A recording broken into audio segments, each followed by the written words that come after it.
और अब हम आपको इस सेगमेंट की तरफ लेके जा रहे हैं। एक्चुअली कल ही इस बारे में बात हो रही थी।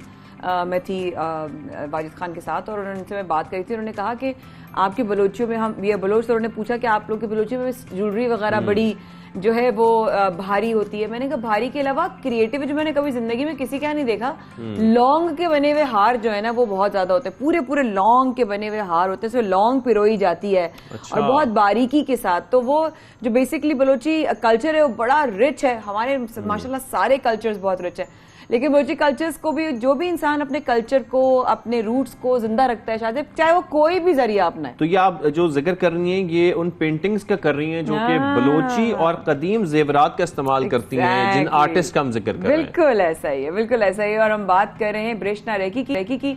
तो जनाब जिन्होंने पेंटिंग के जरिए अपने कल्चर को, बलोची ज्वेलरी के आर्ट को जो है उन्होंने बाकायदा उसको जिंदा भी रखा हुआ है, और जिस तरीके से वो इसको प्रमोट कर रही हैं उसमें बहुत सारी अरसे सालों तक ये लोगों को याद रहेगा कि कल्चर क्या है, ज्वेलरीज क्या है, कलर कितना है। सो आज हमारे साथ वो मौजूद है हमारे प्रोग्राम में, तो उनसे बात करते हैं। बिल्कुल ब्रेशना, आपको खुशामदीद कहते हैं सुबह सवेरे पाकिस्तान में। क्या ठीक ठाक, अस्सलाम वालेकुम।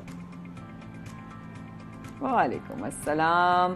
आपने प्रोग्राम में टाइम निकाला। ये जिस तरह आप पेंटिंग्स बना रही, क्या मैं सही बता रही हूँ? हमारे कल्चर्स में जो है वो ज्वेलरी वगैरह की बड़े खास चीजें होती हैं। आपने क्या क्या पेंटिंग्स अपने बनाया, कदीम जेवरात का आपने जो है वो इस्तेमाल किया, उस जरा प्लीज जरा बताइएगा उसके बारे में। जी जी, मैंने बलूचिस्तान की जो ट्रेडिशनल ज्वेलरीज हैं वो यूज की हैं, और ऐसी भी ज्वेलरीज हैं जो यूजुअली लड़कियां जो फेंक देती हैं उसको भी रिसाइकल किया अपनी पेंटिंग्स में।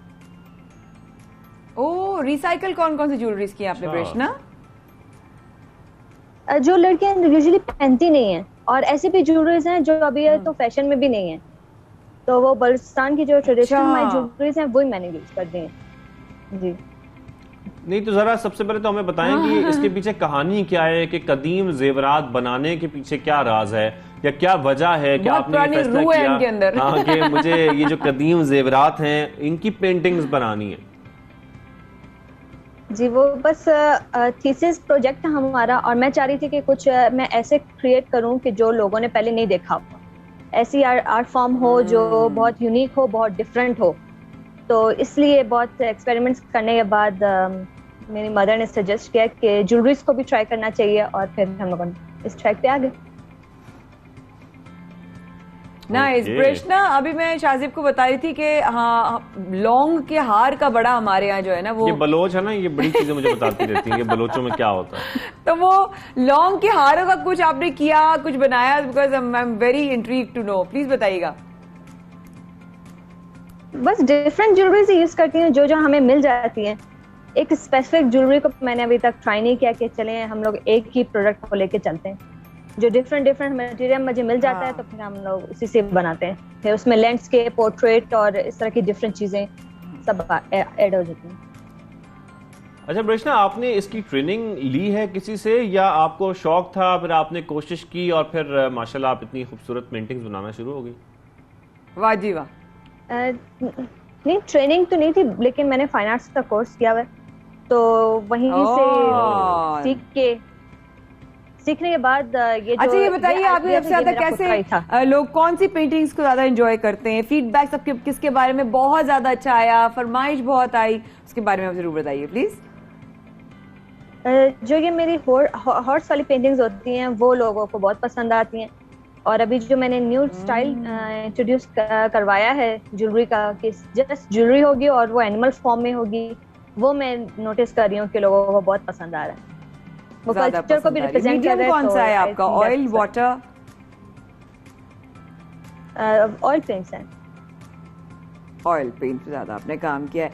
तो अब ये बताइए कि आगे क्या प्लान्स हैं? इन एग्जीबिशंस को लेके कहीं जाना है, कोई अप्रोच करनी है, कोई ऐसी दुआ करानी, हम दोनों भी शामिल हो जाएं उस दुआ में, तो बताएं आगे के प्लान्स। जी, एग्जीबिशंस की प्लानिंग है, और मैं चाहती भी यही हूँ कि जहाँ डिफरेंट पाकिस्तान में हो एग्जीबिशंस तो हम लोग वहाँ पे पार्टिसिपेट करें। मेरी पूरी टीम है, तो हम सब लोग अपने जो आर्ट फॉर्म्स हैं वो वहाँ पे इंट्रोड्यूस करवाएं। स्पेशली ये जो ज्वेलरी का काम है, ये मैं चाहती हूँ कि और भी ज्यादा मतलब लोगों को पता चले इस बारे में। अच्छा, और ऐसे में पेरेंट्स की या बहन भाइयों की सपोर्ट कैसी रही है आपको या दोस्त आपके काम को सराहते हैं कि भाई आप तो बड़ा जबरदस्त काम कर रही हैं, इसको हमें किसी बड़े स्केल पर लेके जाना चाहिए? सपोर्ट तो पेरेंट्स की तो होती है, और फ्रेंड्स तो वैसे ही कर रहे होते हैं, और नाउ आई एम मैरिड, तो फिर अल्हम्दुलिल्लाह मेरे इन-लॉज भी बहुत सपोर्ट करते हैं। माशाल्लाह। तो सपोर्ट तो मुझे हर जगह से मिलती है। क्या बात है, क्या बात। तो ये आपको इंस्पिरेशन शादी के बाद मिली है ये पेंटिंग करने की? नहीं, पहले से, फ्रॉम माय मदर। अच्छा, पहले से थी। Oh, from your mother. Very nice, very nice. तो बस हम चाहेंगे, ये जरूर बताएं मुझे, सॉरी मैं प्लीज आप करें, मेरे ज़हन में ऐसे कोई सवाल नहीं था, आप करें। मैं आपसे ये जरूर चाहता हूँ कि मुस्तकबिल में आपके, क्योंकि हमारे यहाँ आर्ट्स को मैं चाहता हूँ कि जितना प्रमोट किया जाए वो अच्छी बात है, म्यूजिक, आर्ट और ये सब चीजें जो हैं, लेकिन उसके लिए बाकायदा तौर पर कोई प्लेटफॉर्म्स नहीं होते। इंस्टीट्यूशंस हमारे यहाँ हैं लेकिन बहुत महदूद हैं जहाँ पर ये बच्चे ट्रेनिंग हासिल कर रहे हो या तालीम हासिल कर रहे हो। आप चाहती हैं कि मुस्तकबिल में आप खास तौर पर जो हमारी कदीम रिवायात हैं उसको कंटिन्यू रखने के लिए, इस तरह की पेंटिंग्स को कंटिन्यू रखने के लिए आप कोई ऐसा स्कूल कायम करें, कोई इंस्टीट्यूशन कायम करें, या ये ट्रेनिंग आगे बच्चों को भी दें? जी बिल्कुल। अब मैं जो खुद एक बिजनेस भी स्टार्ट कर चुकी हूँ, स्टार्टअप है करिश्मा स्टूडियो के नाम से, तो वो है इसी ऊपर के मैं एक ऐसा स्टूडियो अपने ही कोयटा में इंट्रोड्यूस करवाऊँ, लॉन्च करूँ, कि जहाँ पे ये जो आर्टिस्ट हैं, जो करिश्मा स्टूडियोज। अच्छा, आपको कोई फॉलो करना चाहे तो प्लीज अपने सोशल मीडिया के आप हैंडल्स भी बता सकती हैं। जी बिल्कुल, करिश्मा स्टूडियो के नाम से हैं, फेसबुक पे भी और इंस्टाग्राम में और ट्विटर में भी।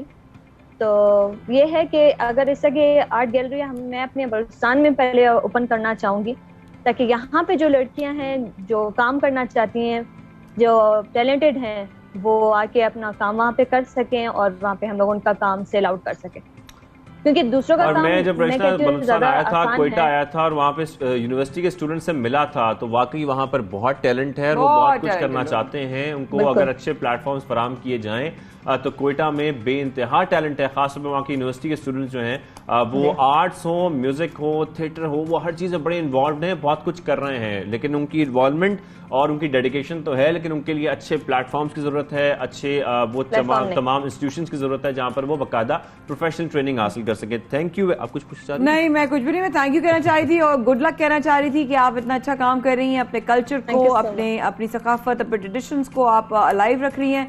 Thank you so much. Stay blessed और आपका दिन और आने वाला वक्त बहुत अच्छा हो, इस दुआ के साथ। और इस दुआ बेचना के लिए नहीं थी, ये दुआ हम सब के लिए है, एक दूसरे के लिए, पूरे पाकिस्तान के लिए, कि जिन हालात से हम गुजर रहे हैं। आज हमने जो टेक्सटाइल पे हमने सेगमेंट किया, उससे पता चला कि जो कराची और पाकिस्तान का सिर्फ नहीं, पूरे हमारी कौम का जो इस वक्त सिचुएशन है वो पॉलिटिकल सिनेरियो की वजह से बहुत डाइसी है, और हम बहुत ही अनबैलेंस सिचुएशन और ऐसे ब्रिज से गुजर रहे हैं जहां हमें समझ नहीं आता कि हम यहाँ गिरेंगे, हम वहाँ गिरेंगे, जिसमें पाकिस्तान की माइशत पे बहुत असर पड़ रहा है। मेरी सिर्फ दुआ यही है, आई एम श्योर हम दोनों की, ना करे कहीं पर भी गिरे, कहीं पे भी हम गिरें, हम संभले रहें। ऊपर वाला तो हमें संभालता है, हम एक दूसरे को नहीं संभाल पाते। इस पर बड़ा सोचने की जरूरत है। रखिएगा अपना ख्याल। कल शाहजेब और माया से होगी मुलाकात सुबह सवेरे पाकिस्तान में।